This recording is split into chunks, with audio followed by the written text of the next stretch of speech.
Napaluhod si Romeo sa lupa dahil sa sobrang panghihina. Bukod pa roon, umiiyak siya, nagluluksa. Hindi alam ng Binatilyo kung nasang lugar na siya noong mga oras na yon. Basta ang alam niya, malayo na siya sa dati nilang baryo, lalo na sa nasusunod nilang bahay. Gusto na rin niyang sumunod sa mga magulang at kapatid na namatay. Pero ang huling bili ng ina ang pumipigil sa kanya. Nagsakripisyo to para lang mabuhay siya. Kaya kahit tila pinagsakluban na siya ng langit at lupa, kahit halos wala na siyang natitirang lakas, ay pinilit niya pa ring makalayo sa lugar nila. Kagaya ng hiling ng kanyang pinakamamahal na ina. Nang mga sandaling yon, ay nasa sangang daan sa may bukana ng gubat si Romeo. Nag-aagaw na ang liwanag at dilim. Pinilit pa rin gumapang ng Binatilyo papasok sa kalang bahagi ng sangang daan na yon. Pero maya-maya pa, hindi na talaga kinaya ni Romeo at tuluyan na siyang nawala ng malay tao. Nang bumalik ang kanyang ulirat, nagisnan niyang nakatunghay sa kanya ang isang matandang babae na noon niya pa lamang nakita sa buong buhay niya. Mabuti naman at gising ka na, Apo. Kumusta ang pakiramdam mo? Sino po kayo? At nasaan po ako? Tawagin mo na lang akong Lola Silay. Nakita kita sa daan habang pauwi ako. Akala ko nga patay ka na. Hindi ko alam kung saan kita iiwan, kaya dito na muna kita sa bahay ko dinala. Pero ngayong gising ka na, saan ba kita ihahatid? Sino mga magulang mo? Baka kilala ko. O bakit, Apo? May masakit ba sa'yo? May nasabi ba akong masama? Wala na po akong pamilya. Uli lang lubos na po ako, Lola. Namatay pong nanay at tatay ko sa sunog. Kawawa ka naman pala. Wala ka bang kapatid? Meron po pero patay na rin siya. Huwag ka nang umiyak. Kung ulila ka na at walang kamag-anak na mapupuntahan, pwede namang dito ka na muna sa bahay ko. Pag-isa lang ako rito. Sigurado po kayo? Oo nga. Teka, ano bang pangalan mo? Miyong po. Baka nagugutom ka na, Myong. Kaya mo na bang bumangon? Opo, kaya ko na po. Maraming salamat po sa pagtulong at pagpapatuloy niyo sa akin, Lola Silay. Isang matamis na ngiti lamang ang itinugo ng matanda kay Romeo. Inalalayan siya nitong bumangon at pagkatapos sabay nilang pinagsaluhan ang inihanda nitong almusal. Mabilis na lumipas sa mga araw. Sa tulong ni Lola Silay, unti-unting nabawasan ang nadaramang kalungkutan ni Romeo na dulot ng pagkaulila niya sa mga magulang. Pakiramdam ng Binatilyo, nagkaroon siya ng lola at bagong ina. Para sa kanya, isang biyaya mula sa Panginoon ang matandang may mabuting puso na umampon sa kanya. Isang araw, nagpaalam na aalis ang matanda. May mahalaga raw itong pupuntahan. Naiwang mag-isa si Romeo sa bahay nito. Dahil likas na masipag, nagpasa siyang magwalis sa bakuran bago magsibak ng mga kahoy na gagamitin nilang panggatong. Nang may namataan ng Binatilyo na isang lalaki sa may bakod. Sa tansya ni Romeo ay halos kaedad nito ng kanyang tatay Anselmo.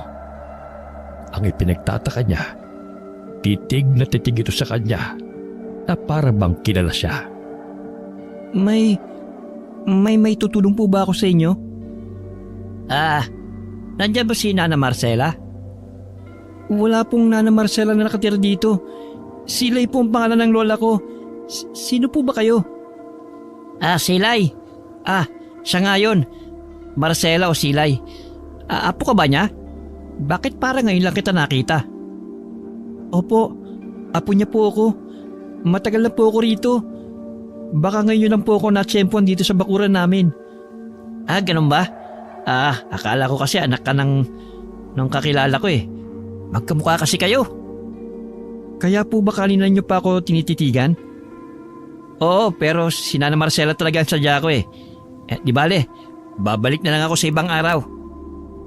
Bago tuluyang umalis ang lalaki, tinapunan pang muli nito ng tingin si Romeo. May naramdamang kakaibang binatilyo. Pakiramdam niya ay may pagkamisteryoso yung lalaking naghahanap sa kanyang lola Silay. Pagbalik ng matandang babae, kaagad na binanggit ni Romeo ang tungkol sa lalaking naghahanap dito. Tinanong mo ba kung anong pangalan, Apo? Nako, pasensya na Lola. Nalimutan ko pong itanong eh. Pero sabi po niya, babalik siya sa ibang araw. Yung billing ko kapag may nagtanong kung sino ka, sinunod mo ba? Opo Lola, nagulat nga yung lalaki eh. Parang ayaw niyang maniwala nang sabihin kong apo niyo ko. Sa susunod, Miyong, sabihin mong apo kita at sa kabilang bayan ka dati nakatira para hindi na sila magtaka at mag-usisa pa. Opo, mag-ahay na po ba ako? Sigurado kong gutom na po kayo. Malayo yata yung pinuntahan yung baryo. Halos madaling pa nung umalis kayo kanina. Busog pa ako, Apo. Ikaw na lang muna ang kumain. Mamayang hapon na kita masasaluhan. Kailangan ko na muna magpahinga. Tawagin mo na lang ako kapag may kailangan ka, ha? Sige po Lola. Nagtaka kung bakit busog ang matanda, samantalang wala naman tong sinabi na sa handaan ng galing.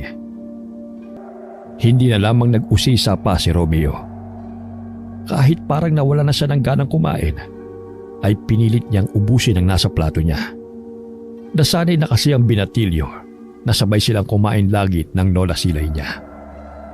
Nang mga sumunod na araw, sa palaging pagwawalis ng binatilyo sa bakuran, napansin niyang parang umiiwas yung ibang kapitbahay na mapadaan sa bahay ni Lola Silay. Napaisip si Romeo.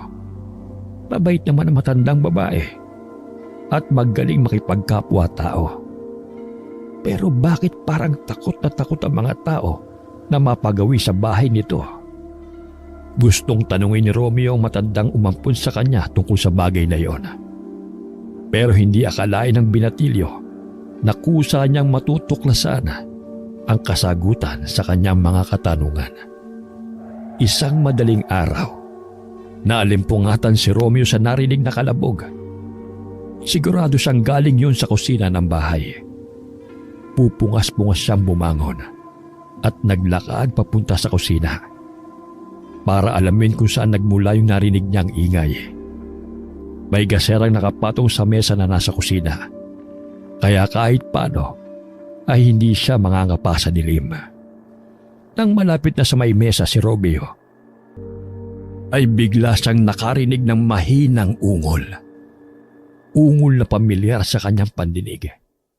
Ungol ng isang Aswang! May nakapasok na aswang dito sa bahay ni Lola Silay? Lola Silay? Aswang ka rin? Kagaya ni... Apo, Miyong! Huwag kang matakot! Si Lola pa rin ito! Hindi totoong aswang kayo. Baka nananaginip lang ako. Pero parang totoo. May dugo ang bibig at damit nyo. Ibig sabihin, may kinain kayong tao? Pakinggan mo muna ako, Apo! Lola, bakit po? Ano nangyayari sa inyo? Ang ulo ko! Nahampas ako ng matigas na kahoy sa ulo ng taong nakakita sa akin, Apo. Nahuli niya ako sa akto. Sa ganitong anyo, habang kumakain ako ng tao. Lola Silay? Tulungan mo ako, Apo ko. Kailangan ko makapasok sa silid ko. At kailangan walang makitang bakas ng dugo dito sa bahay. Dahil siguradong may mga pupuntang tao dito bukas, Miyong. Papatayin nila ako pag napatunayan nilang aswang ako. At idadamay ko nila, Apo. Sandali lang, Lola. Halika na po. Tutulungan kitang tumayo at alalayan papunta sa kwarto nyo. Salamat, Apo. Mas nanaig pa rin ang pagmamahal ni Romeo kay Lola Silay kesa sa takot sa kabila ng natuklasan niyang sikreto nito. Tinulungan niya ang matanda na linisin ang sarili. Siya rin ang gumamot sa sugat nito sa ulo. Pagkatapos ay nilinis naman niya ang kusina at iba pang bahagi ng bahay na nadaanan ng matanda para siguruhing walang bahid ng dugo na makikita mga tao. Kinabukasan ay hindi nga nagkamali ang sapantahan ni Lola Silay. 6:00 pa lamang ng umaga ay may mga tao nang naghahanap sa matandang umampon sa kanya. Pilit na kinalma ni Romeo ang sarili. Ipinakita niya sa mga tao na wala siyang nalalaman tungkol sa sinasabing aswang ng mga ito. Nasaan ang matandang yun? Palabasin mo siya dito! Natutulog po si Lola. Bakit niyo po siya hinahanap?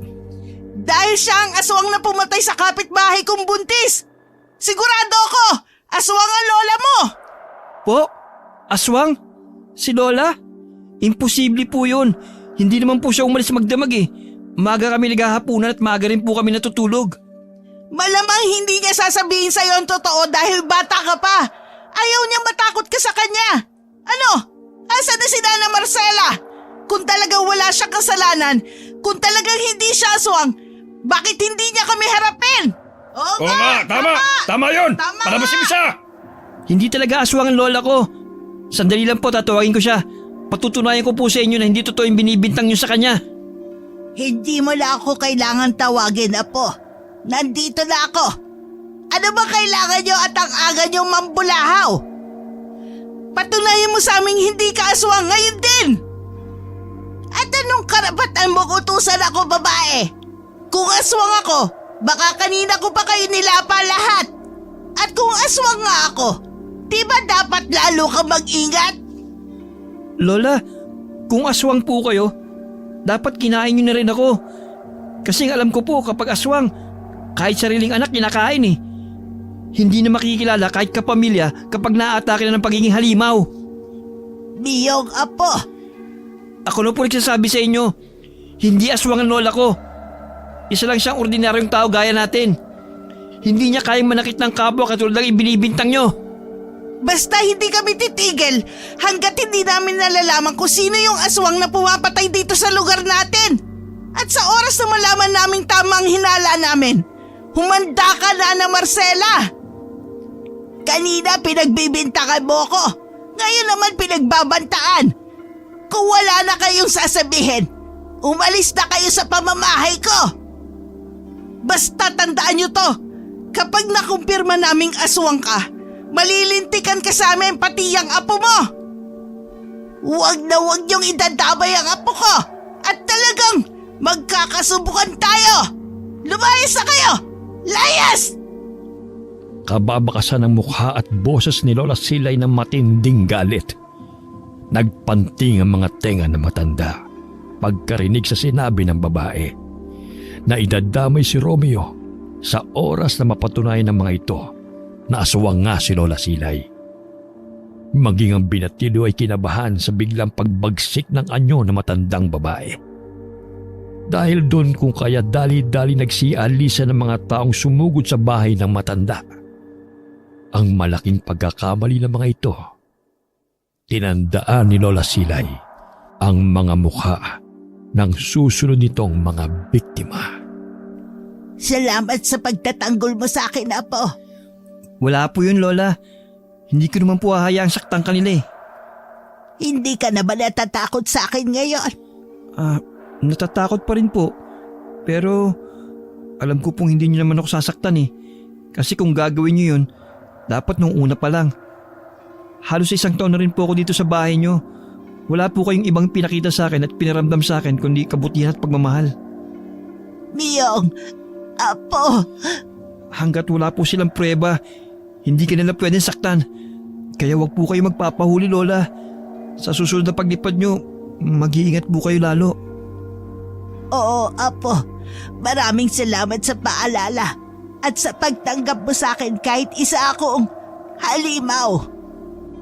Sa unang pagkakataon, sa loob ng 1 taong pananatili sa bahay ng matanda, ay hindi napigilan ni Romeo na yakapin ng mahigpit si Lola Silay. Yakap na tanda ng pagtanggap, pasasalamat at pagmamahal. Ang matandang babae ay nagulat at hindi kaagad nakahinga sa ginawa ng binatilyong ampo nito. Pero maya-maya ay gumanti rin ng yakap si Lola Silay kay Romeo. Kinagabihan, gising pang binatilo nang umalis ng bahay si Lola Silay. Alam niyang aalis ito para mga swang na naman. Hindi niya maiwasang mag-alala para sa matanda. Naipanalangin na lamang ng binatilyo na sana'y huwag itong mahuli ng mga taong naghihinala na ito nga ang aswang na pumapatay sa kanilang lugar. Batid ni Romeo na kahit hindi kasalanan at hindi makontrol ni Lola Silay ang pagiging aswang, mali pa rin konsintihin niya ito.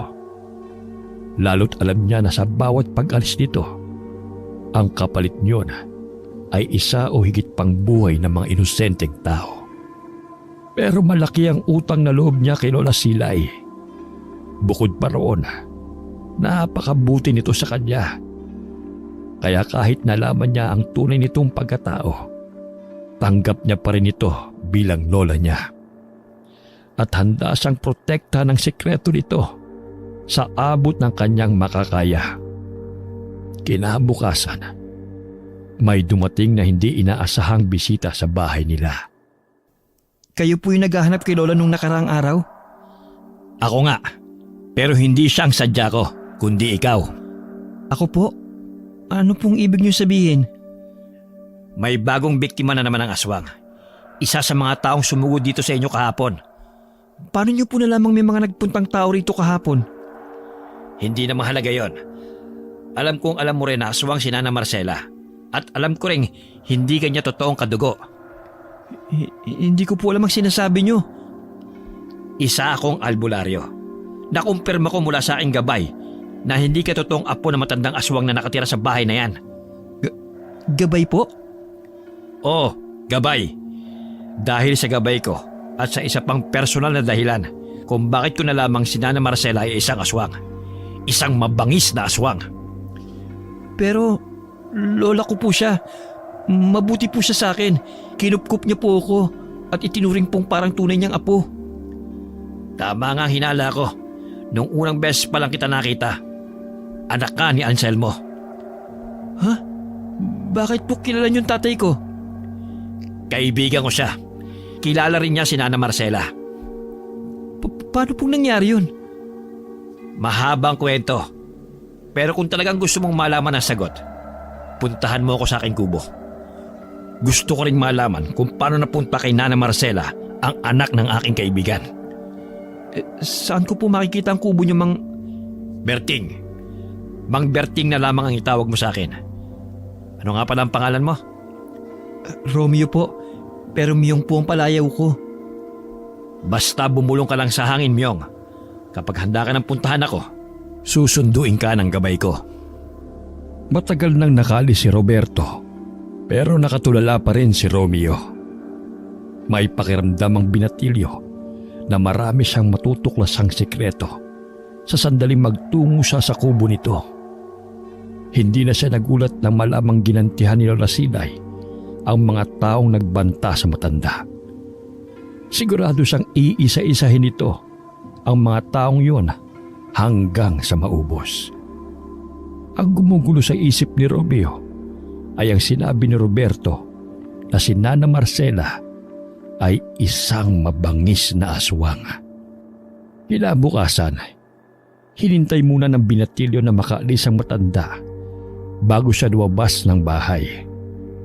Kagaya ng bili ni Roberto, bumulong siya sa hangin at ilang saglit pa, nagulat si Romeo nang matalaw niya ang isang lumilipad na bagay sa himpapawid. Masyadong malaki yun para sa isang normal na ibon. Ang isa pang ikinamangha niya ay nang unti-unti itong lumapit sa kanya. Napansin ni Romeo na ibon nga yun.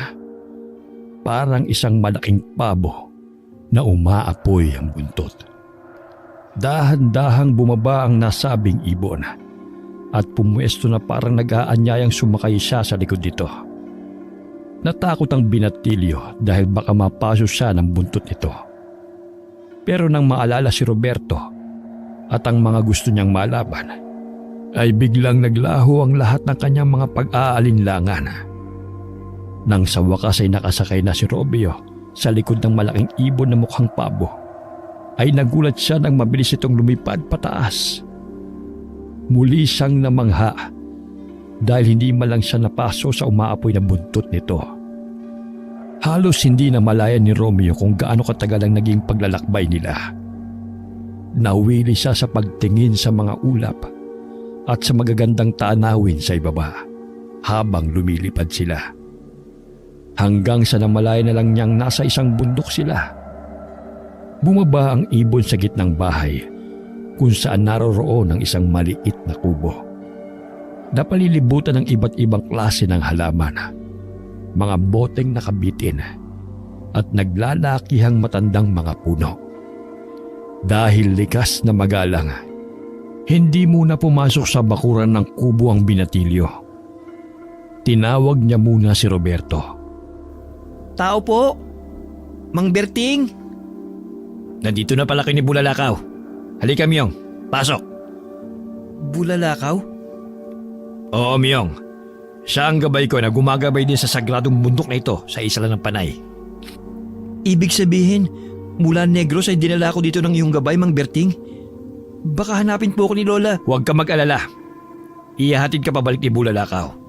At hindi malalaman ni Nana Marcela na umalis ka, Myong. Pero, bakit dito mo napiling manirahan, Mang Berting? Dahil dito ako sinanay ng aking abuelo para maging isang mahusay na albularyo. At alam mo bang sa sagradong bundok na ito nanirahan ang Diyos na kamatayan at digmaan? Sinong Diyos na yun, Mang Berting? Si Sadapa. Bueno, para hindi ka na gaano magtagal dito, sisimulan ko ng pagkukwento sa iyo. Batali kaming magkaibigan ng tatay mo, si Anselmo. Dahil lahat ng atensyon niya ay nasa pamilya, hindi siya kaagad nakapag-asawa. Sa aming magkakaibigan, si Anselmo lang noon ang nanatiling binata. Kayo po? Ako ang pinakaunang nakapag-asawa. Maaga ako napaibig kay Lorena.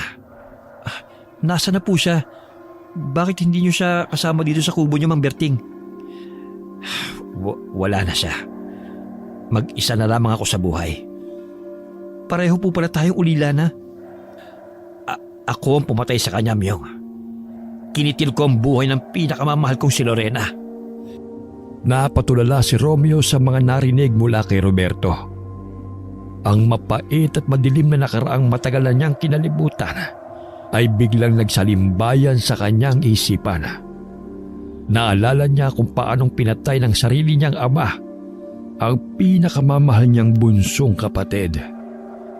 At kung paanong binihag din ito silang mag-ina dahil tinakasan na ito ng katinuan. Dahil doon ay hindi napigilang mapaluhan ni Romeo. At sa labis na paghihinagpis, ang mga munting pag-iyak niya ay nauwi sa malakas na panaghoy. Myong, anong nangyayari sa'yo? Naalala ko lang pong pamilya ko, Mang Berting. Si tatay, si nanay, at si Lito. Ikinalulungkot kong malaman na ulila ka na rin gaya ko. Pero, paano nangyari yon? Si Santiago, ang tiyuhin mo. Hindi ka ba niya kinupkop? Wala na rin po siya. Pinatay po siya ni tatay dahil akala niya may relasyon sila ni nanay. Kaya pinatay niya rin po ang kapatid ko. Imposible. Hindi yun magagawa ni Anselmo. Maliban na lang kung katulad ko rin siyang nahawa ng pagiging aswang. Po? Nahawaan din po kayo katulad ni tatay? Oo, Myong. Dahil ako ang nagyaya nun sa kanya na magtungo sa isang piyestahan sa lugar kung saan nga ngayon naninirahan. Mang Berting? Si Nana Marcela ang matandang umampun sa'yo. Siya ang nangyanggaw sa amin ng tatay mo. Hindi po totoo sinasabi niyo. Totoo, Romeo. Maniwala ka. Hindi mapagkakatiwalaan si Nana Marcela. Hindi ka ligtas sa puder niya. Pero halos 1 taon na po ako sa bahay niya. Bakit hindi niya po ko hinahawaan? Yan ang aalamin natin. Isa lang natitiyak ko. Darating ang araw na gagawin niya rin sa iyo ang ginawa niya sa amin ni Anselmo. Teka, imposibleng hindi ka niya namumukhaan. Para kayong pinagbiyak ng bunga ng tatay mo. Wala po siyang binabanggit ni minsan. Basta puro pagmamahal lang po pinaparamdam sa akin ni Lola Silay mula nang tumira ako sa bahay niya. Posibleng napamahal ka na rin talaga sa kanya. Lalo't mag-isa lang siya sa buhay at iniiwasan pa ng mga kapitbahay. Pero hindi pa rin tayo nakakasiguro, Romeo. Mabangis na aswang ang matandang yon dahil nagmula sa lahing Bangkilan. Bangkilan? Na aswang? Oo, kaya kailangan masugpo na ang kasamaan niya. Bumalik ka rito, Myong. Tutulungan kitang makuha ang isang pambihirang mutya. Ano po yung mutya, Mang Berting? At para saan? Pagbalik mo, ipapaliwanag ko sa'yo. Kailangan mo nang umalis. Si Bulalakaw nang bahala sa'yo. Basta mula ngayon, maging mapagmasid ka at lalong mag-ingat kay Nana Marcela.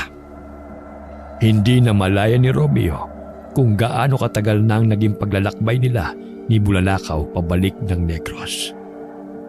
Abala ang isip niya tungkol sa napakaraming bagay. Hindi makapaniwala ang binatilyo sa mga nalaman mula kay Roberto. Hindi na rin niya naitanong kung paano naging albularyo ito at nakaligtas sa pangahawa ni Lola Silay dito.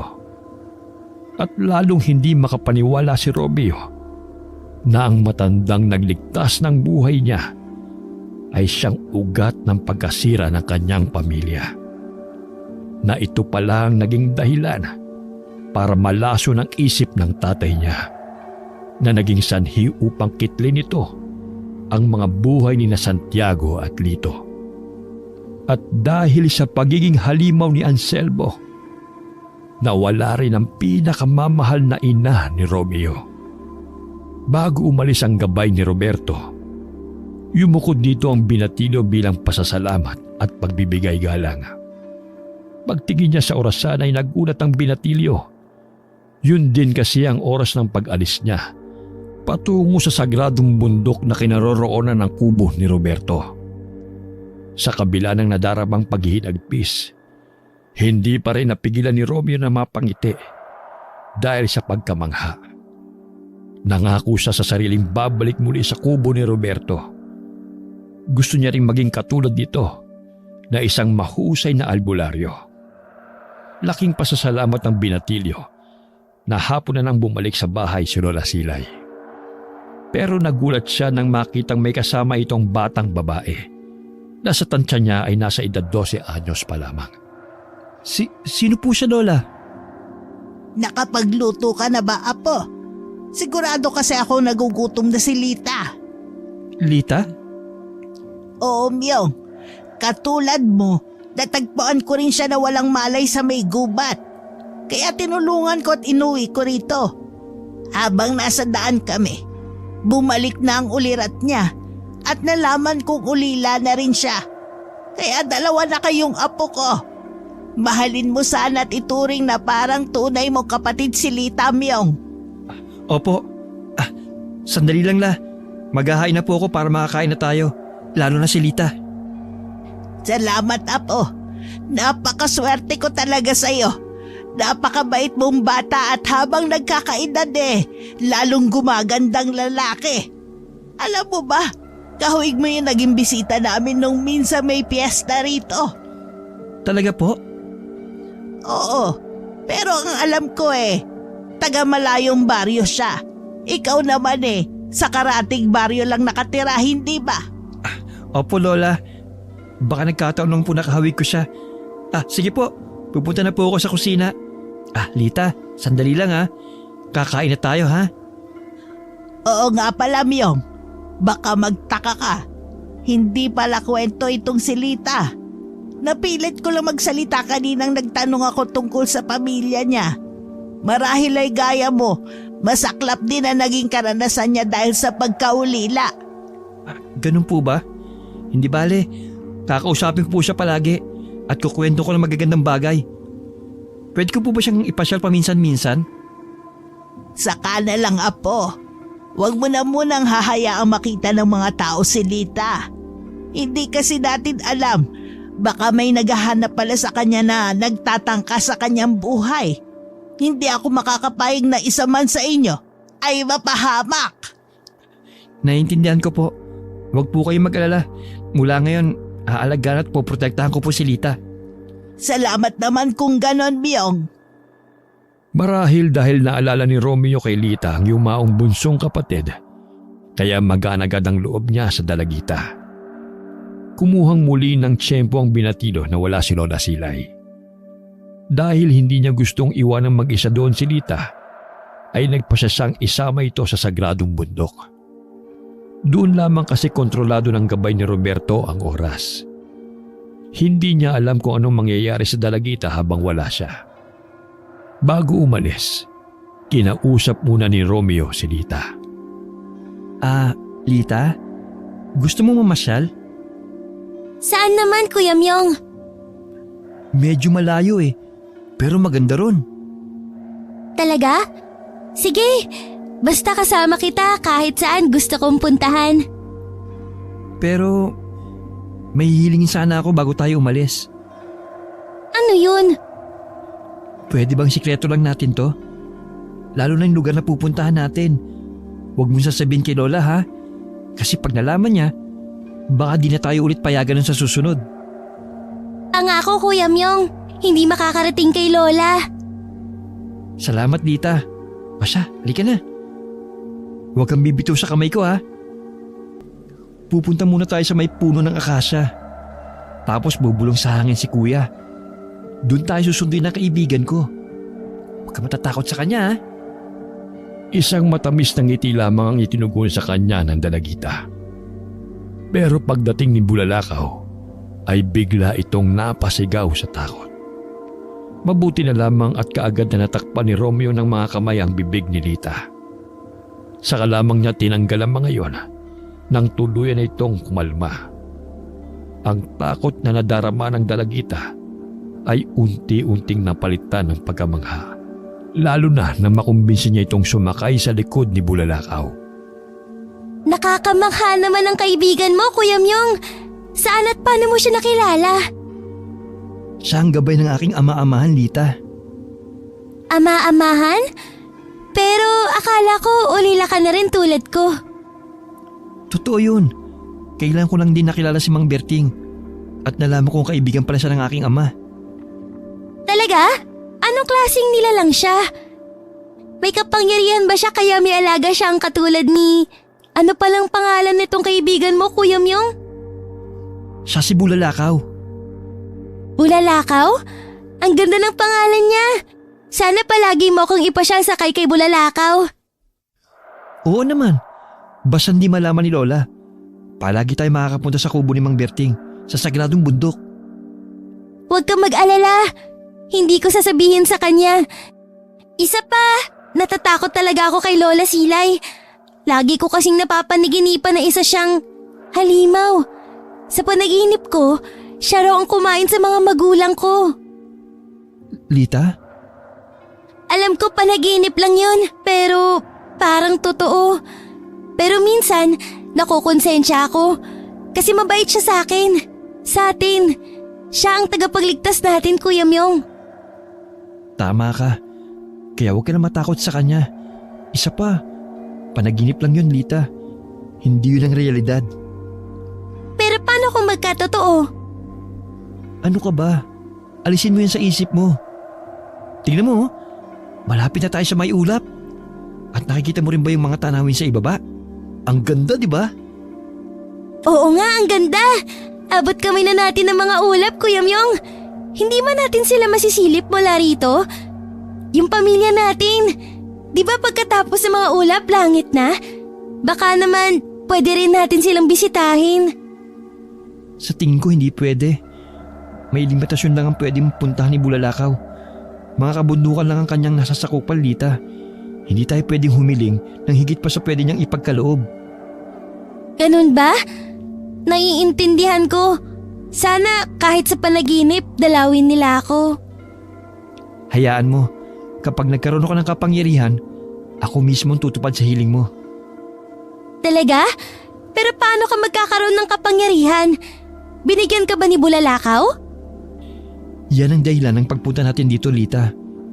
Malalaman natin ang sagot mamaya kapag nakausap ko na uli si Mang Berting. Kuya Myong, yung natatanaw kong bundok, doon bang punta natin? Oo, Lita. Malayo yun mula sa pinanggalingan natin. Hindi ba tayo hahanapin ni Lola Silay kapag dumating siya sa bahay at wala tayo ron? Hindi niya malalamang umalis tayo. Dahil pag uwi natin, saka palang ulit tatakbo ang oras sa lugar natin. Talaga? Akala ko sa mga libro lang yun nangyayari at sa mga kwento. Sa totoong buhay din pala. Mahiwagang mundong kinaroroonan natin, Lita. Napakaraming bagay na hindi nakikita ng ordinaryong mga mata. Kung sana'y buhay pa ang kapatid kong si Lito, kasama rin natin siya ngayon. Kasama rin natin siyang papasya sa kubo ni Mang Berting. At alam kong gaya mo, ay labis siyang matutuwa at mamamangha. Pero kung di rin ako maagang naulila, hindi ko kayo makikilala. Ikaw, si Mang Berting, si Bulalakaw, at si Nana Marcela. Nana Marcela? Ang ibig kong sabihin ay si Lola Silay, Lita. Nang maibaba si na Romeo at Lita ng gabay ni Roberto, ay tahimik lamang ang dalagita habang nagmamasid sa paligid ng kubo. Nagulat naman ang albularyo nang makitang may kasama si Romeo, pero hindi naman ito nag-usisa.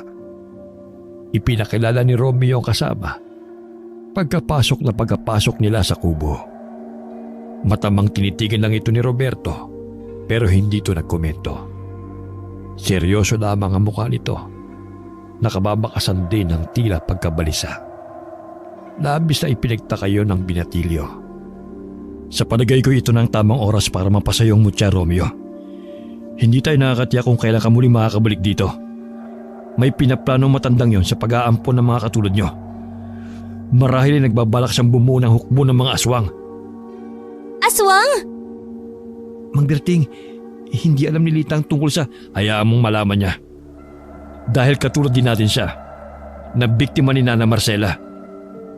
Ibig niyong sabihin, ang pumatay sa mga magulang niya ay si... Wala nang iba. Kaya kailangan mo nang hanapin ang mutya.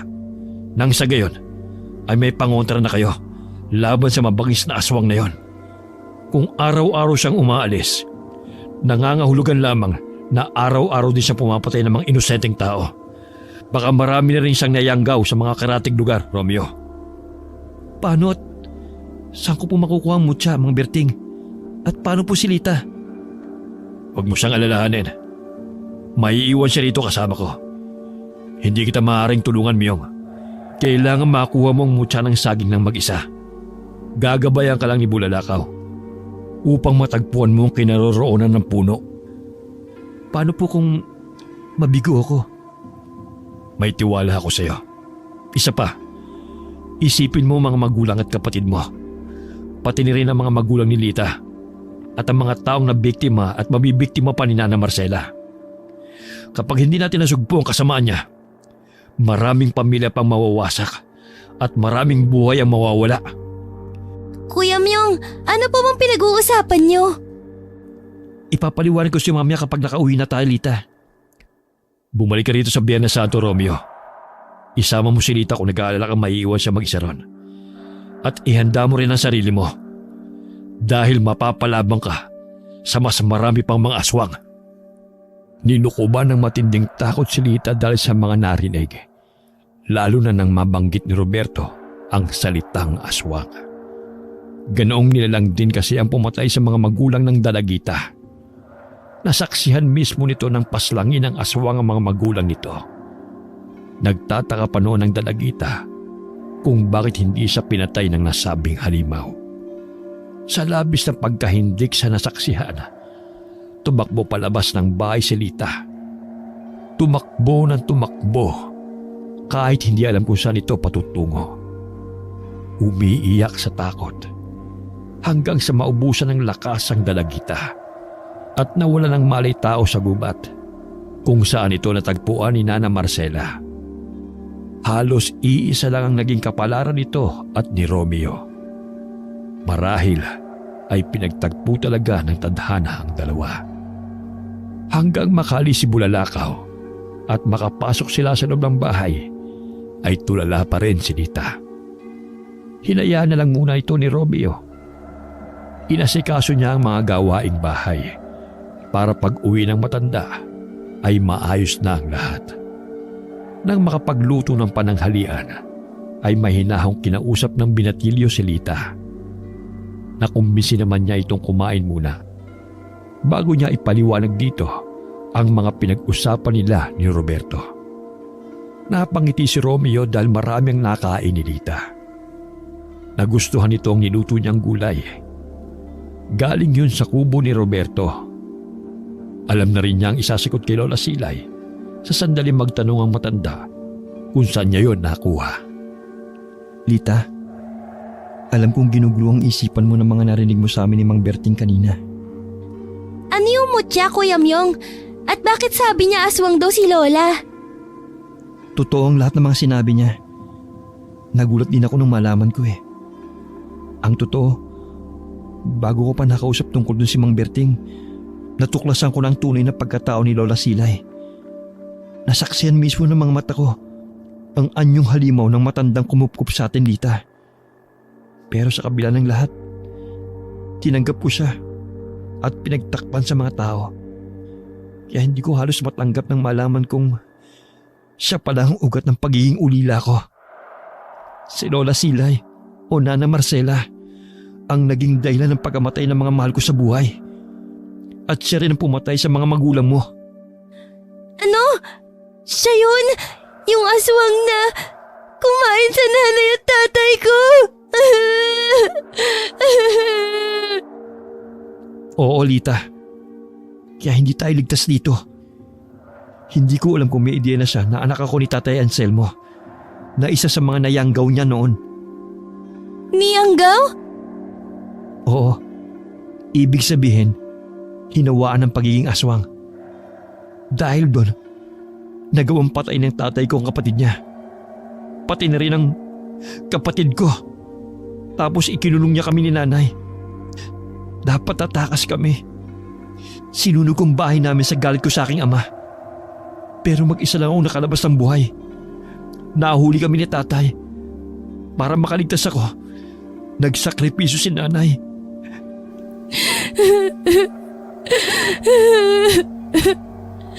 Kuya Myo! Kaya hindi ko siya mapapatawad, Lita.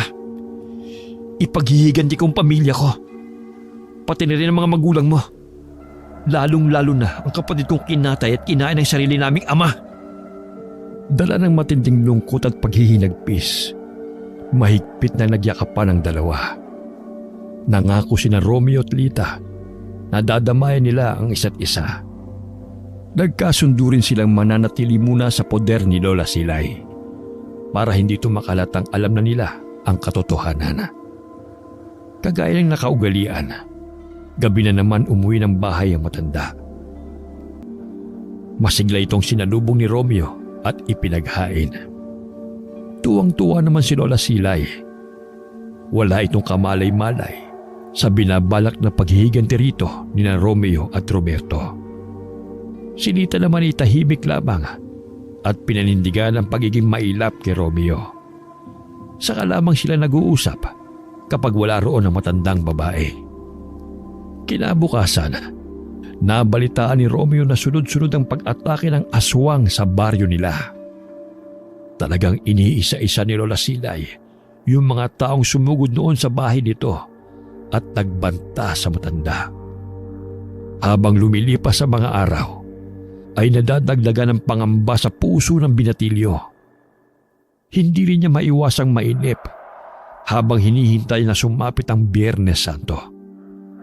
Bagamat may kabaring nararamdaman para sa mga nakatakdang mangyari, lalo na sa sinabi ni Roberto na kailangan niyang matalo ang mga aswang na makakaengkwentro sa pagkuha ng mutya. Mas lamang ang determinasyon ni Romeo. Kaunting panahon na lamang at mabibigyan na rin niya ng hustisya ang pagkamatay ng pamilya niya. Lalong-lalo na ang pinakamamahal niyang kapatid na si Lito. Dumating ng takdang oras, Romeo. Handa ka na ba? Opo, Mang Berting.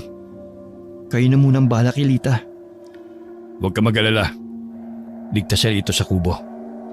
Kasama niyang gabay ko. Akala ko po ba si Bulalakaw ang kasama ko sa paghahanap ng puno kung nasa ng mutya? Naisip kong ako na lamang sasama sa'yo. Gusto ko masaksihan kung paano mo yung makukuha at kung paano mo lalabanan ng mga aswang na naghahangad din makuha ang mutya ng saging. Pero paano kung atakahin ka rin nila? Hindi nila ako makikita, Myo. Bukod sa aking gabay, may mutya rin akong tangan. Ganun po ba? Ang lakas mo na siguro, Mang Berting.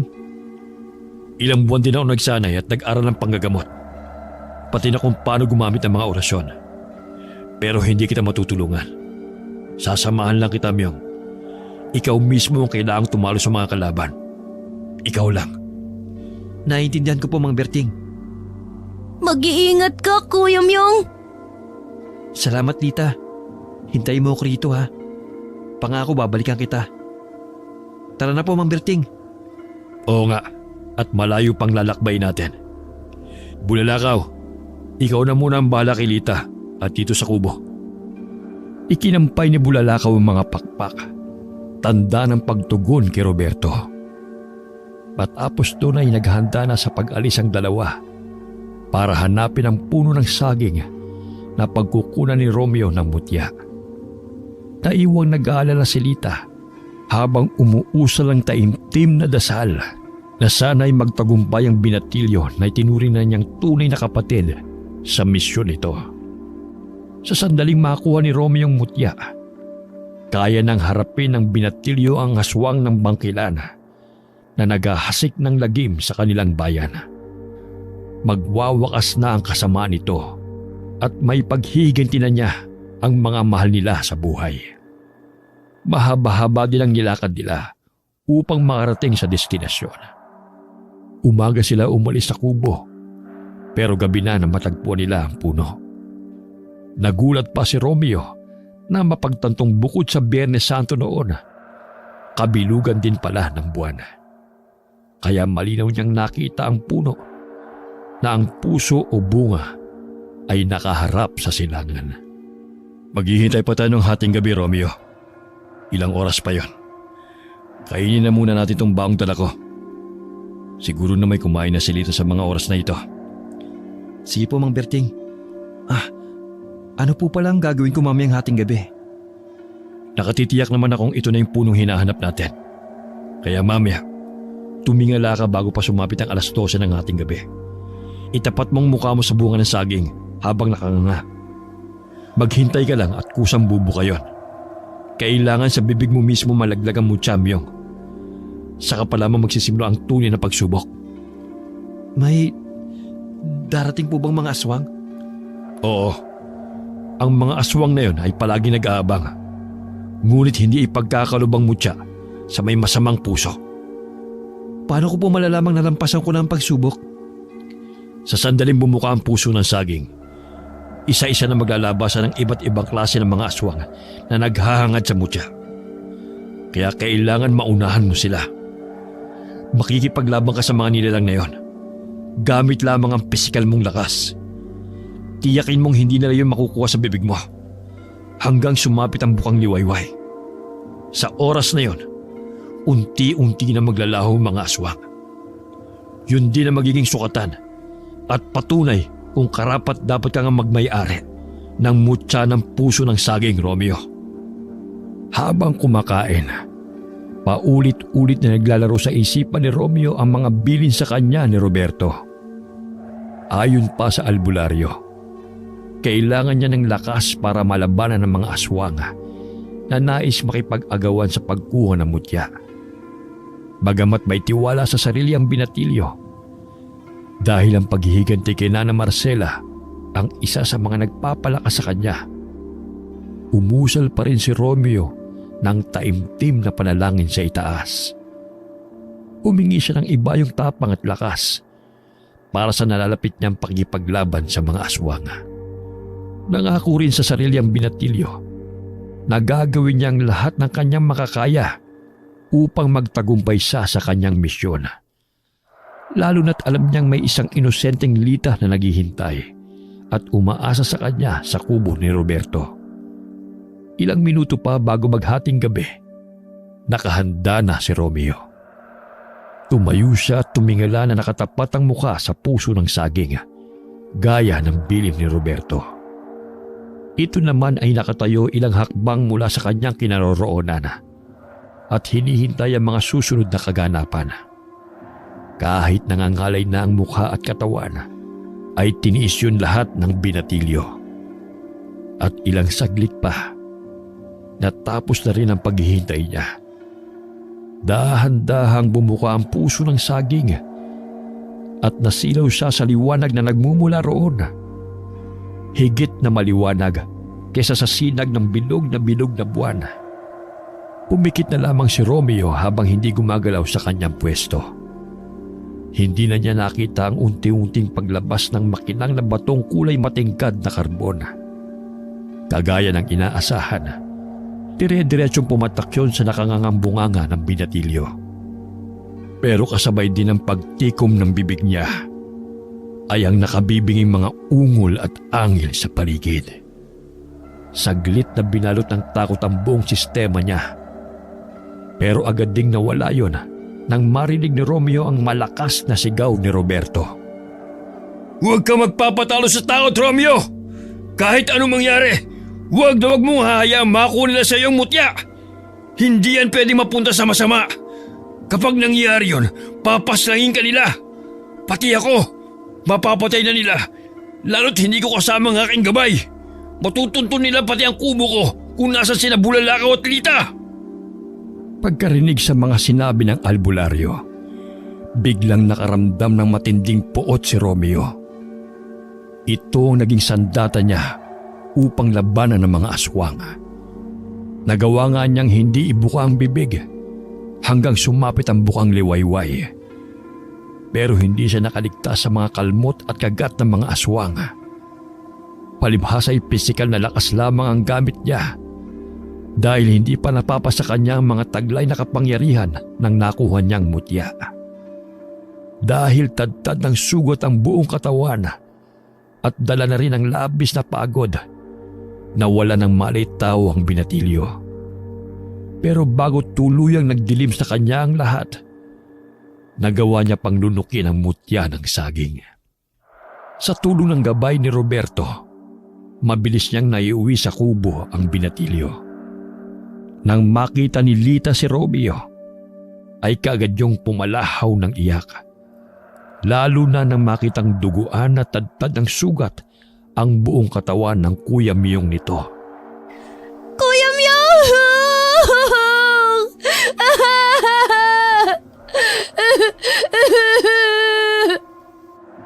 Huminahon ko lang, Lita. Magiging maayos din siya mamaya.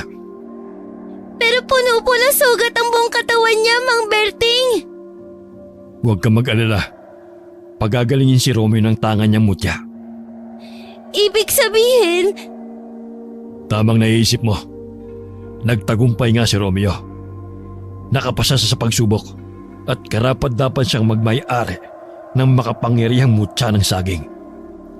gaano katagal po bago siya gumaling? Baka hinahanap na kami ni Lola. Katulad ng dati, hindi niya malalamang umalis kayo ng bahay, Lita. Hintayin lang natin magkamalay ulit si Romeo. Kapag naipaliwanag ko na sa kanya ang mga kapangyarihang taglay ng mutya niya, ipahatid ko na kayo kay Bulalakaw. Maraming salamat po sa pagtulong mo sa amin, Mang Berting. Lalong-lalo na kay Kuya Myong. Wala kang dapat ipagpasalamat. Lahat tayo ay naging biktima ni Nana Marcela. Nang mamatay ang aking asawa, nang makain ko siya habang nasa ilalim ako ng pagiging aswang. Sa halip na gumanti sa matandang yon, ay naghanap ako ng lunas. Alam kong hindi ko siya kayang labanan. Dahil malalakas sa mga aswang ng bangkilan, gumaling ako at nagsanay ng matagal na panahon upang maging mahusay na albularyo. Sigurado akong pinagtagpo tayong tatlo ng tadhana. Dahil tayo ang magtutulungan upang mapuksa ang kasamaan ng matandang aswang na yon. Nang unti-unting magkamalay si Romeo, napasigaw sa labis na tuwa si Lita. Si Roberto naman ay nakahinga na maluwag. Tapos na nitong linisin ang mga sugat ng binatilyo. Pinalitan din ito ang suot na damit ni Romeo na nasira dahil sa pag-atake ng mga aswang. Nang dahan-dahang imulat ng binatilyo ang mga mata, ay napaiyak siya pagkakita kay Lita. Binabati kita, Romeo. Nagtagumpay ka. Ikaw na ngayon ang nagmamay-ari sa mutya ng saging. Alam kong bilang tagapag-alaga ng mga kabundukan at kalikasan, tinulungan ka rin ng aking gabay. Salamat sa iyo, Mang Berting. Pati na rin kay Bulalakaw. Nalinis ko na ang mga sugat mo. Maaari na kayong umalis ni Lita. Magpalit ka na lang kagad ng damit mo pag uwi niyo ron para hindi magtaka si Nana Marcela. Salamat at ligtas ka, Kuya Myong. Bago kayo makarating sa bahay ni Nana Marcela, magaling na ang mga sugat mo sa tulong ng tangan mong mutya. Handa ka na ba sa susunod mong misyon? Ang harapin ng aswang na dahilan ng pagkamatay ng mga mahal mo sa buhay? Mang Berting, may utang na loob pa rin kami sa kanya. At puro kabutihan ang pinakita niya sa amin ni Lita. Inaasahan ko na mag-aalinlangan ka. Hindi mo naman kailangan magmadali. Lalo't hindi mo pa kabisado ang paggamit sa mga kapangyarihan ng kayang ibigay sa iyo ng tangan mong mutya. May kakayahan itong Tagalpo at sa Bulag Biyong. Magagamit nyo sa pagtakas at pakikipaglaban mo kay Nana Marcela. Kapag hiningi na ng pagkakataon, hindi ka na rin basta tatablan ng bala, taga at iba pang klase ng pananakit sa katawang lupa. Tatandaan ko po yan lahat. Maraming salamat sa tulong niyo, Mang Berting. Sige na, kayo na pa kayo nihinta ni Bulalakaw. Dahil sa taglay mong mutya, mararamdaman ko kagad kapag kailangan nyo ng tulong. Dahil konektado ito dito sa sagradong bundok. Asahan mong darating kami kagad ng aking gabay, Romeo. O siya, mag-ingat kayo roon ni Lita. Salamat po, Mang Berting. Aalis na po kami. Hindi nga nagmintis ang sinabi ni Roberto. Habang nasa paglalakbay pa lamang sina Romeo at Lita sa kay Bulalakaw, ay unti-unting naghilom ang mga sugat niya sa katawan.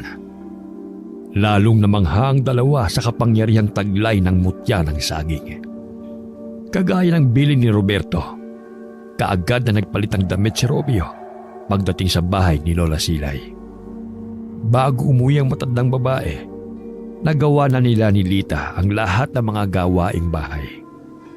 Pero laking gulat ng dalawa nang pagdating ni Lola Silay, may dala itong malaking sako. Nanlaki ang mga mata ni Lita nang makitang may mga bahid ng dugo ang labas ng sako at may nakalitaw ding parang mahabang buhok ng tao. Ali kayo mga apo, may pasalubong ang lola sa inyo. Lola! O bakit, Lita? Masarap itong mga dala ko. Hindi na kailangan lutuin pa. Mas masarap at malinamnam ang pagkain. Lalo na ang karne, kung sariwa. Nakapagbibigay ng mahabang buhay at mas malakas na pangangatawan. Lola, bakit kayo nag-uwi dito ng ganyan? Paano kung may biglang dumating at makita ang mga katawan ng tao? Huwag ka mag-alala, Apo. Walang magtatangkang pumasok sa teritoryo ko. Dahil bukod sa inubos ko na yung mga sumugod sa akin, sa oras na magkamali silang pumasok dito, katapusan na nila. Mas lalong dadami ang pagsasaluhan natin. Ipapakain niyo sa amin ang mga hilaw na karning yan?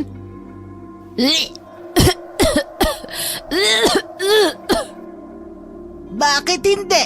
Mga apo ko kayo.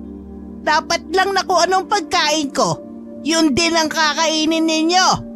Pero Lola, ayaw po namin maging... Aswang? Bakit ayaw mo, Apo? Magiging mas malakas ka pa kesa sa inaakala mo. At maaari ka rin magkaroon ng buhay na walang hanggan. Tingnan niyo si Lola. Matanda na pero napakalakas pa rin. Kayang-kaya ko pang makipagbuno sa 10 katao. Kahit pa puro lalaki at may armas. At kapag naging kagaya kayo ni Lola, hindi na kayo masasaktan ni man mga apo ko. Hindi! Ayoko maging kagaya nyo!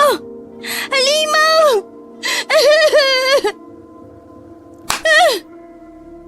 Walang utang na loob. Matapos kitang kupkupin, pihisan, pakainin, busugin ng pagmamahal. Ito pa ang isusukli mo sa akin? Halimaw pa rin ako sa paningin mo? Tama na po, Lola. Huwag niyo pong saktan si Lita.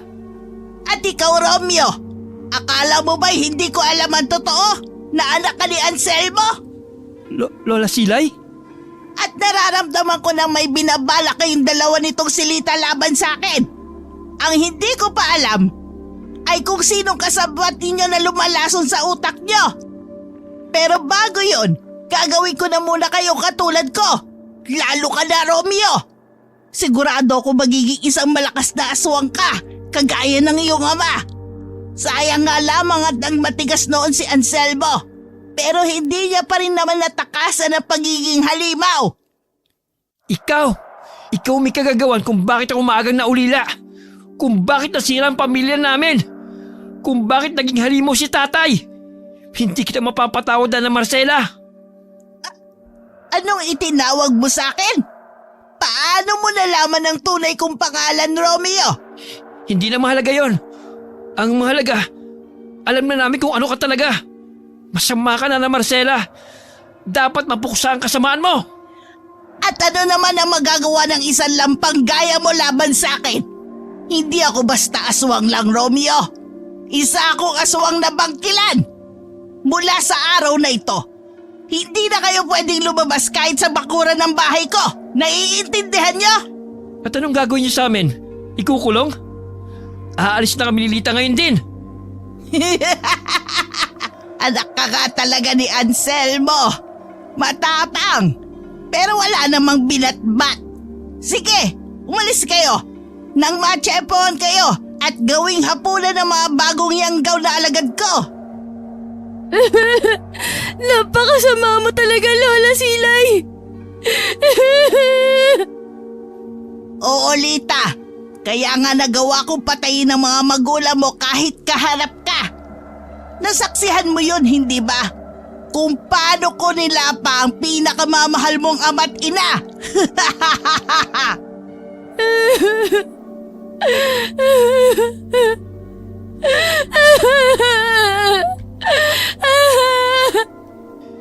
May hangganan din ang kasamaan mo, Nana Marcela. Isinusumpa ko. Magbabayad ka sa mga ginawa mo. Ako mismo ang pupuksa sa'yo. Kailangan mo muna maging aswang, Romeo. Para naman kahit papano, may lakas ka para labanan ako. Kaya kainin mo na to, Apo. Kainin mo to! Ayoko! Ilayo niyo yan sa bibig ko! Ayoko maging aswang gaya mo! Tama na po, Lola! Kuya Mew! Malahimik ka riyan, Lita. Huwag ka mainip dahil sabay kayong makakatikim ng karne ng tao ngayong gabi.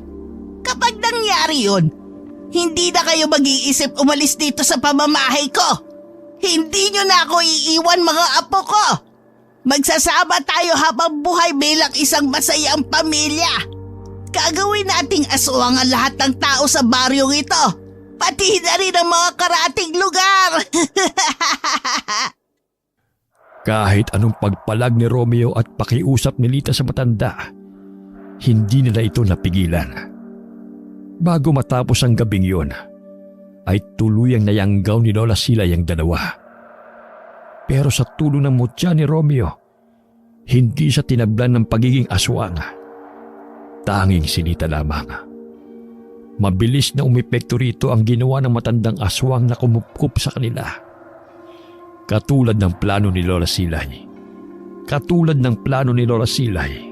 Ikinulong sila nito.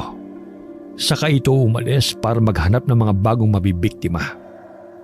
Dahil hindi pa kabisado ni Romeo kung paano gamitin ang kanyang mutya, kaya hindi niya alam kung paano tutulungan si Lita. Halos isang iglap lang at naubos kagad ng dalagita ang mga sariwang karne na nasa mesa. Nang tangkain itong kagatin ang binatilyo, nagtaka siya sa kakaibang lakas na biglang lumukob sa kanya. Noon niya napagtantong unti-unti nang gumagana ang kapangyarihan ng mutya. Dahil doon ay nagawa niyang igapos at pakalmahin si Lita. Labag man yun sa loob ni Romeo, ngunit kailangan niyang gawin para maprotektahan ang dalagita. Paulit-ulit na nagmamakaawa ito sa kanya, pero hindi nagpatalo sa kanyang emosyon si Romeo. Kailangang maitakas niya si Lita at madala kay Roberto. Ang matandang albularyo lamang ang makakatulong sa kanila. Sigurado siyang kaya pang maagapan ang pagiging bagong yanggaw ng kapatid niya. Nang makatulog si Lita, ay bumulong sa hangin si Romeo. Nagpadala siya ng mensahe kay Bulalakaw. Batid niyang darating ito kasama si Roberto anumang oras.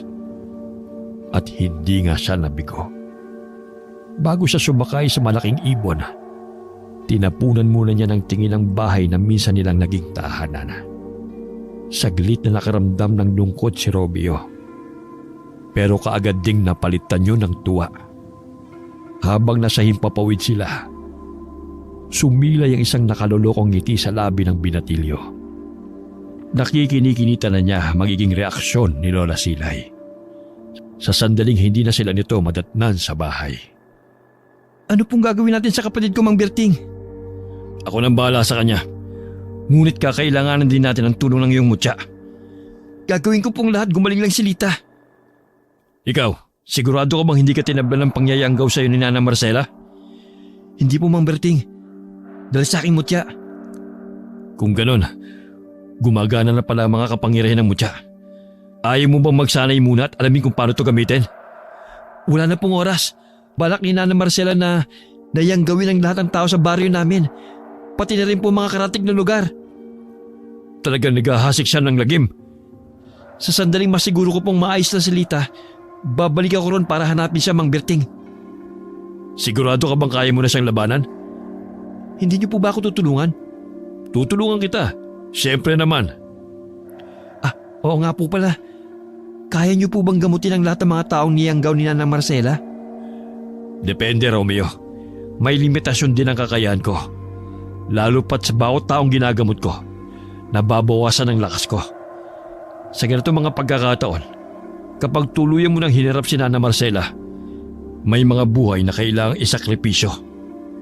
Mas mabuti nang mamatay ang mga bagong yanggaw na alagad niya kaysa mabuhay sila bilang mga halimaw. Mang Berting? Naiintindihan kong nararamdaman mo, pero hindi lahat ay kaya mong iligtas. Lalo pat nakakatiyak akong ang iba sa kanila ay sunod-sunuran na sa matandang aswang na yun, Miyong. Pwede po bang dito na lang muna ulit si Lita? Oo naman. Pati ikaw, kapag natapos mo na ang misyon mo, palaging bukas itong kubo ko para sa inyong dalawa ng kapatid mo. Maraming salamat po talaga, Mang Berting. Napakaswerte ni tatay dahil meron siyang naging kaibigan na kagaya niyo. Mas mapalad siya dahil nagkaroon siya ng anak na kagaya mo, Romeo. Alam kung saan man naroon ngayon si Anselmo, maligaya siyang kasama ang nanay mo at si Lito. Pati na rin po si Tio Santiago. Oo nga pala. O paano? Simulan na natin ang panggagamot kay Lita. Sige po, para pag nagkamali na siya ulit, wala nang epekto sa kanyang ginawa ni Nana Marcela. Sigurado matutuwa si Lita kapag nakita niya kayo ulit ni Bulalakaw. Tinulungan ni Romeo si Roberto na ihanda mga kasangkapang gagamitin ito sa paggamot kay Lita. Hindi na nila inalis ang taling nakagapos sa mga kamay ng dalagita para hindi na ito makawala sakaling bumalik ang ulirat nito. Halika, Romeo. Tulungan mo kong ibitin patiwarik ang kapatid mo. Po, pero Tiisin mong nadarama mong awa para sa kanya. Ito lang ang tanging paraan para mawala ang mutya ng aswang na nasa loob ng kanyang katawan. mutya ng aswang? Oo.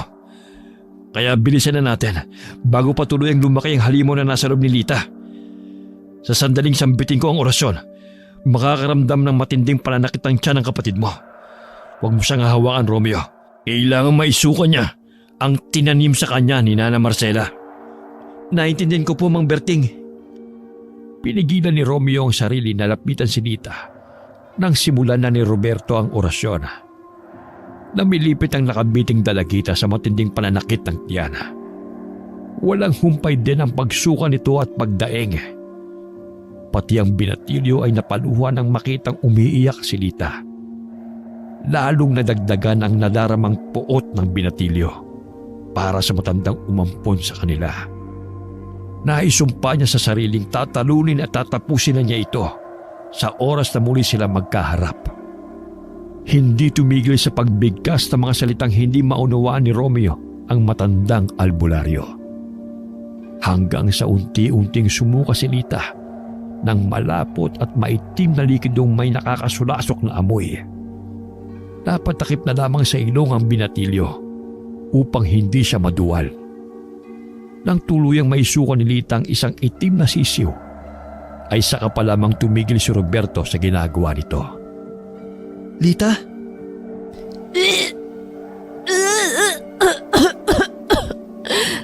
Kuya Myung! Kunin mo ang sisiw at patayin, Romeo. Nasa iyo kung gusto mo tong sunugin o durugin. Basta tiyakin mong wala na tong buhay bago mo itapon sa labas ng kubo. Maayos na po bang kapatid ko? Magaling na po ba siya? Kailangan lang niya magpahinga para makabawi ng lakas. Pero saka pa lang tayo makakatiyak na magaling na siya sa oras na napatay mo na ang itim na sisiw na sinuka ni Lita. Binaliwala ni Romeo ang nadaramang pandidiri sa masangsang na amoy ng mga isinuka ni Lita. Dali-dali at gigil niyang dinampot ang sisiw at dinurog yun gamit lamang ang kanyang mga kamay. Napagtanto ni Romeo na umeepekto ang kapangyarihan ng mutya sa tuwing nakakaramdam siya ng galit. Nagkakaroon siya ng ibayong lakas, kagaya na lamang ng mga oras na yon. Lita, kamusta na ang pakiramdam mo? Kuya Myung! Huwag ka nang umiyak. Magaling ka na. Ginamot ka ni Mang Berting. Totoo? Hindi na ako magiging aswang? Oo, Lita. Kaya magpahinga ka na muna. Kailangan mong bumawi ng lakas at dito na tayo titira sa kubo ni Mang Berting. Dito sa sagradong bundok. Paano si Lola Silay? Baka masundan niya tayo. Hindi niya tayo masusundan dito. At hindi na rin tayo babalik sa bahay na yon. Pero, Lita, kailangan kong harapin si Nana Marcela. Kailangan matapos na ang kasamaan niya. Pero paano kung hindi mo siya matalo, Kuya Myung? Malakas na aswang si Lola Silay at napakarami niyang alagad. Basta magtiwala ka lang sa akin, sa amin ni Mang Berting at sa kanyang gabay. Sa sandaling mapatay na namin ang mabangis na aswang na yon, mawawala ng pangamba sa puso ng mga tao sa baryo natin, pati na rin sa mga karatig lugar. Basta mag-ingat kayo. Ipagdarasal kong sana'y umuwi kayong tagumpay at ligtas dito sa kubo. Hihintayin kitang bumalik, Kuya Myung. Kasama namin si Bulalakaw, Lita. Pero huwag kang mag-alala. Walang ibang nakakalam nitong kubo ko maliban sa inyo. Ilag din ng mga tao na magtungo dito sa sagradong bundok. At isa pa, selyado ang buong teritoryo ko. Kaya walang basta makakapasok. Maliban sa aming tatlo ni Romeo at ng gabay ko. Bago umalis ay mahigpit na niyakap na muna ni Romeo si Lita. Nakikita niya talaga sa dalagita ang kapatid niyang si Lito. Masaya ang binatilyo dahil pakiramdam niya ay nagkaroon siya muli ng dahilan upang magpatuloy sa buhay. Sa oras na magtagumpay sila ni Roberto, matiwasay silang makakabalik sa kubo nito at tahimik na mamumuhay na bilang isang masayang pamilya. Kasama ang gabay nitong kaya silang ipasyal ni Lita kahit saan nila naisin.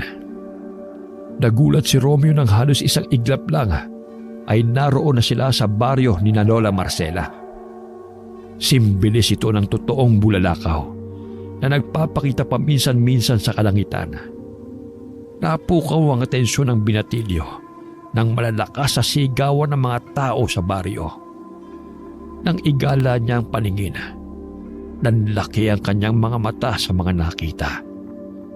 Nagtatakbuhan ng mga tao habang nagsisigawan dahil hinahabol ng mga nilalang na sa tingin niya ay mga bagong yanggaw. Nagsimula na.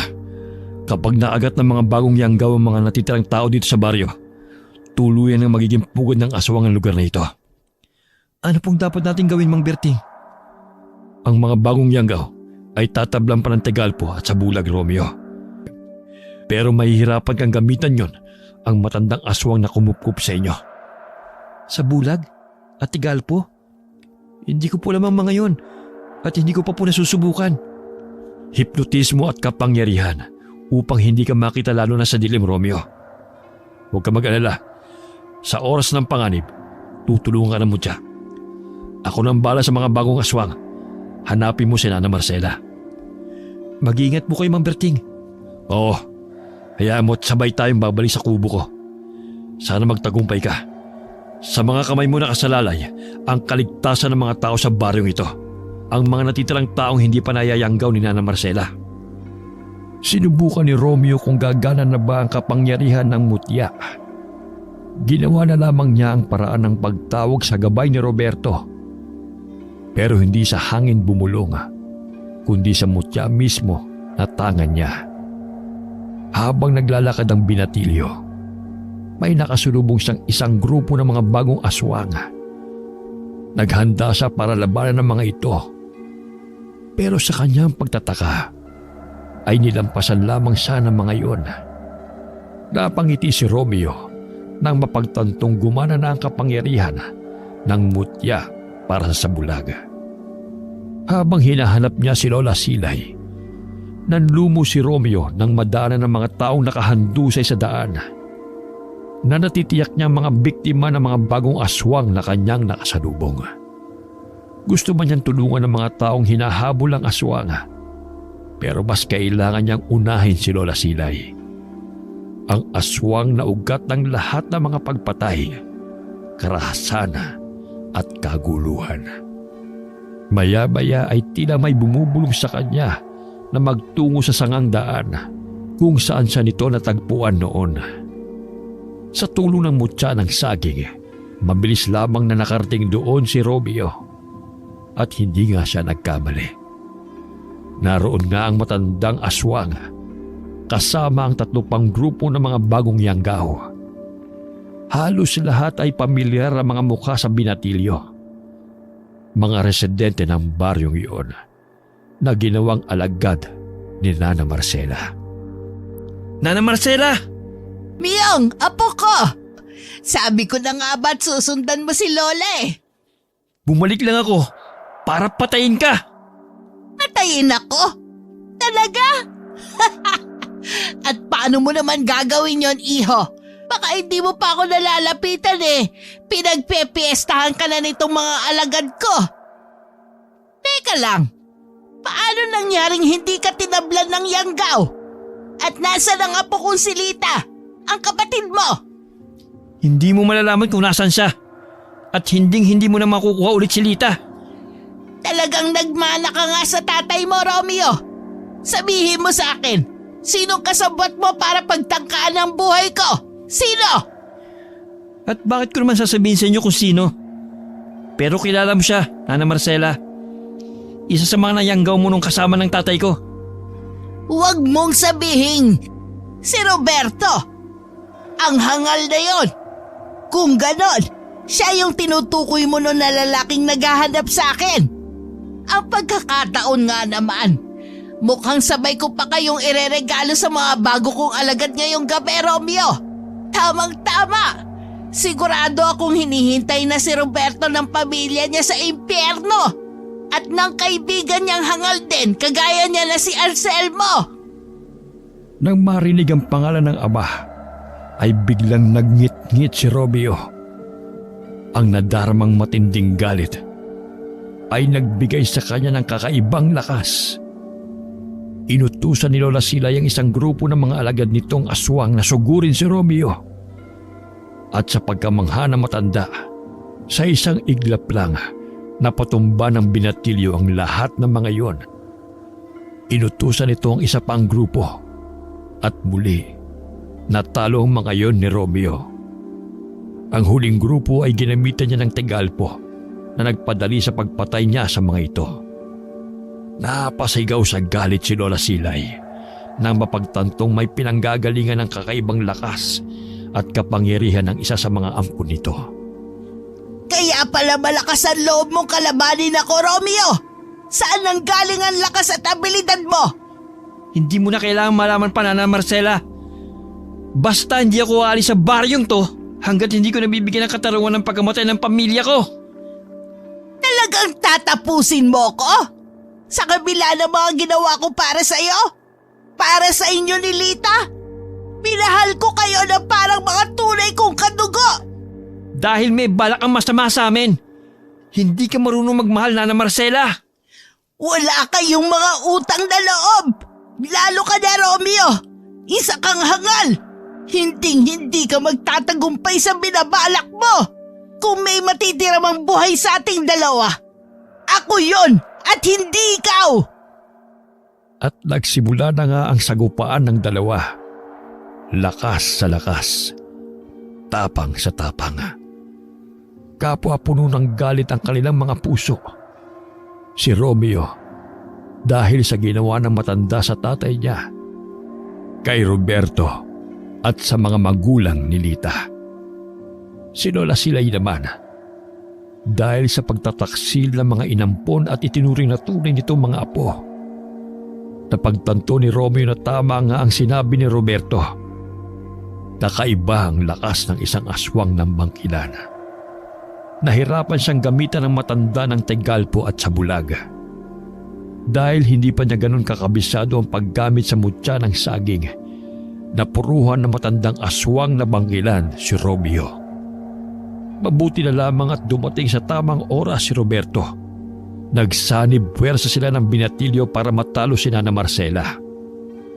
Sa unti-unting pagagapi nila sa matandang aswang, unti-unti ring nanghina ang mga alagad nitong natitira na patuloy pa rin sa paghabol sa mga taga-baryo.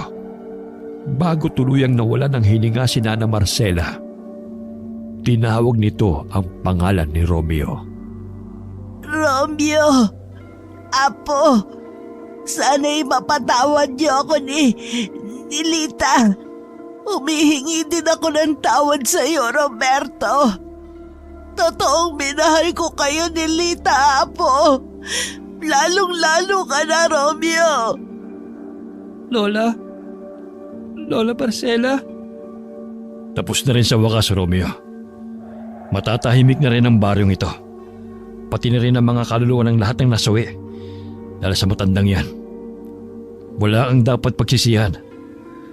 Totoo man ang sinabi niya bago ang kanyang huling hininga. Kailangan mo pa rin kitlin ang buhay niya. Kailangan manaig pa rin ang kabutihan laban sa kasamaan. Mang Berting. Tayo na. Naghihintay ng aking gabay at naghihintay na rin sa atin si Lita sa kubo. Salamat. Paalam na sa'yo, Lola Silay. Habang sakay kay Bulalakaw, umiiyak ang puso ni Romeo. Naging masyadong malupit ang kapalaran para sa kanilang lahat.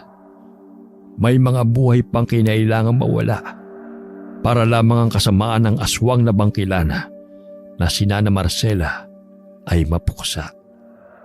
Nang ibinalita nila kay Lita ang mga nangyari, hindi napigilang mapaiyak ng dalagita.